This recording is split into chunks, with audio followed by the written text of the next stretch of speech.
Yeah, you made an interesting point about Ninja earlier and the fact that he's entertaining. He's not Yeah. necessarily the best Fortnite player. You know, it's it's the fact that he's good. I mean, he's not bad. He's Yeah, good. no, he's great. Yeah, he's Yeah. great. Yeah. People go to Ninja because he's good, but they stay because of him and his Yeah. personality. And I think that's what people have to understand, especially when they're streaming. It's like, well, what are you trying to accomplish with being a content creator? Are you trying to build your brand off of something that, like, this is the easiest analogy I can use is like, let's take Fortnite or Apex for example. Like if you're trying to build your content off of being the sweatiest player in the world and the best of the best, you can do that, but it's a lot harder than people think because Yeah. the second like if you want people to stay around and stick around for your stream, you need them. This guy Yon Mas, did I say Mon? I don't know if I said that right. It said boo. Oh well. Oh well. But if you want people to stick around, they got to stick around for you. Yeah. And it's about building that relationship with people, and Ninja has done a fantastic job of doing that. Oh yeah, he has a huge following. Yeah. And a lot of those guys, and even Dr. Disrespect, he was banned from Twitch and he went on YouTube, and how many, thousands of viewers did he get as soon as he streamed for the first time on YouTube? People follow, the person, the personality. And I think that also, from a streaming perspective, I think that also translates to a content creative perspective. People follow you, like, yeah, they were wowed by this cool effect that you did or this cool, edit that you did, but they stay because they can see your originality in your product and what you bring. Yeah. So I think that also translates in that perspective. Oh, it's Sam. What's up, dude? Oh, you just messing with me. Oh, I see. Let's see. Hold on. Let me read this comment. Gabe said, "Wendy's literally DM me saying that they're sliding into my DMs with a number. It was a promotion." I think I saw that. I think I did see that. Gabe, you're Yeah. crazy, man. I don't get how you get these these responses, but still was very weird to have a restaurant just slide into your DMs. Isn't that though? Like the fact that restaurants or corporations have tried to become more personal or Hmm. seem like a person rather than a corporation. It's weird. It's like, I think nah, that's bro. so important. Really? You know, people trust a person. It's hard to just trust a company. Yeah. When you can put a face to the name, it's kind of one of those things. That's just as humans how we act, right? I don't know. I guess So, that's true. I guess in yeah, some cases, I'm a little bit more cynical than a lot of people. So when I see companies doing that, it just feels disingenuous to me. And I'm like, I yeah, know what you're trying to do, man. But yeah. They're just trying to sell. I get what you're saying. And like I said, I just come from a cynical mind. So I'm like, Yeah. I If know Wendy's, you. if Wendy's hadn't roasted people on Twitter, I'd feel like, yeah, it's a little less genuine. But like I feel like they've earned the right to slide into my DM. Like with everything that they've done. I wonder what the first person whoever's in charge of that Twitter account, I really wonder what the executive or the manager of that person was thinking. Was like, yeah, you know what? Just go ahead. Just roast them. Just do You know, this. Just see what happens. yeah, just see what happens. I mean, it turned out to be a great success because now everybody knows the Wendy's account. Right. Right. It's Yeah. meme format all day, every day, but it's like, Yeah. I that's a risk. Like, Yeah. and it It paid is. off. Definitely a Yeah. calculated risk. And I can still see people freaking out about Wendy sliding into their DM. And then like, well, that's a huge invasion of privacy. Like, yeah, come on. Yeah, they're just trying to give you a coupon for half off a Baconator. I don't know. Yeah, I'd take it, to be honest. Wendy's, you want to Yeah, slide honestly, into I'd RB? use it. Yeah, you want to roast us, Wendy's? Let's go. I'll Yeah, do it. Hey, exactly. man, I'll get the clout for it. I'll take it, man. Let's see. Man. They have to like you or like what you offer. Oh, that's why we haven't gotten it yet. Damn, Gabe roasted me on my own They stream. have to like you. Oh man. Dang. Oh, let's see. If they don't like what you offer, but they like your personality, you win. Oh, it's my Greek name. Oh, I got you, bud. Cardi B versus Beyonce. Obviously, someone is a better singer, but Cardi B has more engaging personality. She connects more with the mainstream audience. I guess that's pretty true.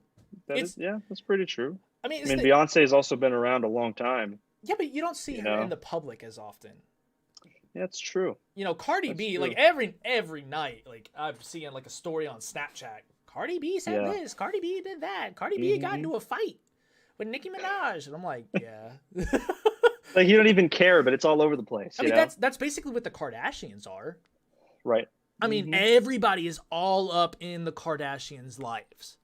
Yeah. That is why they're so well, that's not why they're Well, that's how they've continued their popularity, Yes. throughout the years. And I guess, I think that's right. I think, like Cardi B, like you said, to your point, Beyonce isn't really seen in public. Now, like to that point, I don't know if she really, like at this point in her career, if she really cares.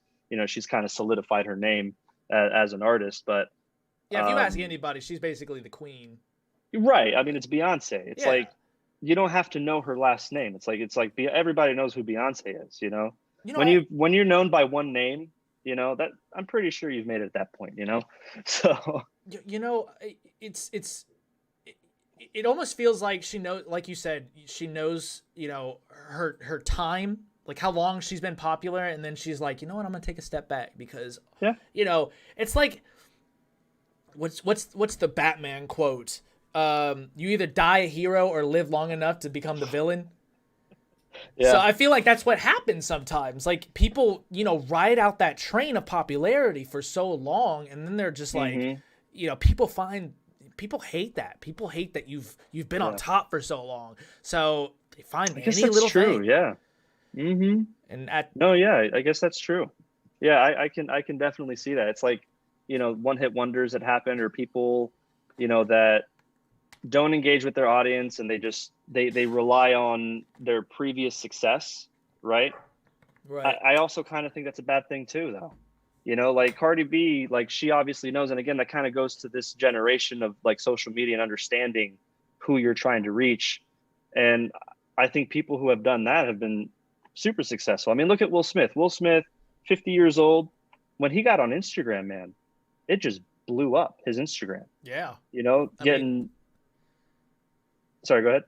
I mean, I was just gonna say, like, you're right. I mean, basically TikTok. I mean, the dude's all over TikTok now, and he's TikTok famous. I mean, yeah, he's just so personable with everybody, and so is Jason Derulo. He's another one. Right. It's a whole nother thing, and again, it's kind of been like with COVID. I think that people have gotten so creative with what they've been doing on like TikTok or Instagram or whatever, all these challenges and things like that. I kind of think that in itself builds a community, What's it? Sorry. He's excited. No, he hears somebody outside and he's about to tag him. I mean, he's a good guard dog, don't get me wrong, but well, yeah, that's what you want. Time and place. Oh, actually, no.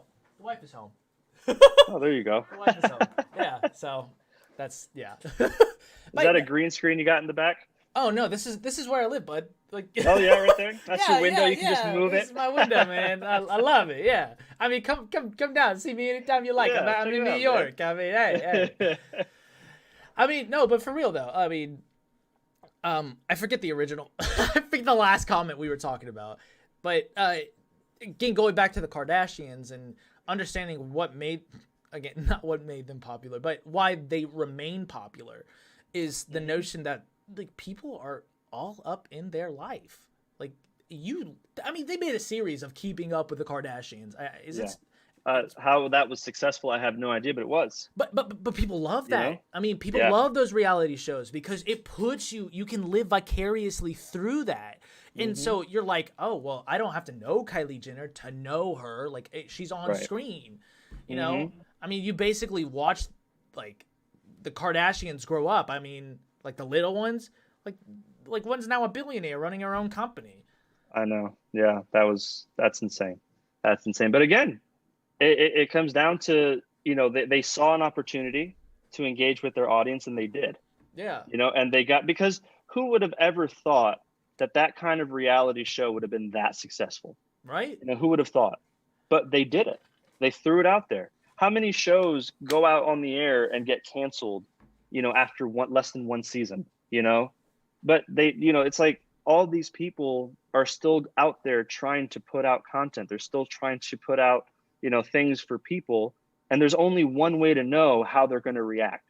There's really only one way to know how you're good at something, right? You got to do it and see what happens, and that's basically, like, for me, that was the biggest struggle of the end of 2019, beginning of 2020, was, can I do this on my own? Right. I had a team before. I had, my business partner, and he was, me and him, we creative, we kind of like storyboarded everything together and all that stuff. And then, he's gone. Can I do this on my own? What do I do now? And it's tough, man. It's tough. Like, especially if you already struggle with not having a whole lot of self-confidence, and worried about what other people think, it's going to be really tough to be a content creator. It's not as easy. Yeah, it does take a level of confidence to just say, fuck it. I don't really care what people think at this point. I'm going to do it. Yeah. It does take a level of confidence, and I'd have to agree with you. That's key, because I've definitely had my moments where I'm like, we've gone through dry periods where we haven't had guests and it's been slow. The content wasn't as interesting because I'm talking to the camera by myself and no one's talking in chat, and it's like, you get into those ruts, and so it takes a level of confidence to just be like, you know what? Fuck it. We're going to keep going through. We're going to keep pushing. We're going to keep seeing where this goes. And we're going to, not stop no matter what. And, maybe one day we'll make it big. And if we do, we can look back on it and laugh. I mean, so. Yeah. It's true what you said. You have to have self-confidence. But I also think you also can't be so stubborn to realize, hey, maybe I need to pivot, because maybe something that you're doing isn't working. So, like, there's this community that I'm a part of for filmmakers, and somebody who, he was good, he wasn't bad, but he saw a need in the filmmaking business. And what it is whenever you do a wedding video, a wedding film, and you can deliver it via Dropbox or Vimeo or whatever, and that's cool, but he created a wooden box and a wooden USB drive, and he'll engrave the name of the couple and the date so that you can mail it or hand deliver it to them. And so far it's been huge. It's been super successful. People have loved it. It's like that extra touch for wedding filmmakers to be able to give to the couples, to add value to what they offer. And so maybe he's not going to be doing filmmaking anymore. Maybe now he found a need, he pivoted, and now he's doing something else that is gaining traction, that is generating income. And again, it's that personable effect. Like the dude hand writes or hand carves their name into it, and it just feels like a different level of, this dude made it for me. This content is for me. Like, it's not just, hey, I'm watching the next sweaty gameplay, or it's just, I'm buying a burger from Wendy's. It feels like, it's for me. Or the Kardashians. It's not like they're just another celebrity couple that, goes about their lives, gets into occasional trouble. It feels like you're with them. It's personal. It's engaging. Yeah, it's engaging. Right? Yeah. I think that's what the Kardashians do well. And I don't want to obsess about them too much, but they do it well. I mean, you got to admit, man, to build that empire. I mean, like, no, it is insane. Like it. Yeah, they had some lucky. Maybe not lucky coincidences line up, but I mean, they had some things that initially shot them off, but to keep that empire going, like, that takes some skill.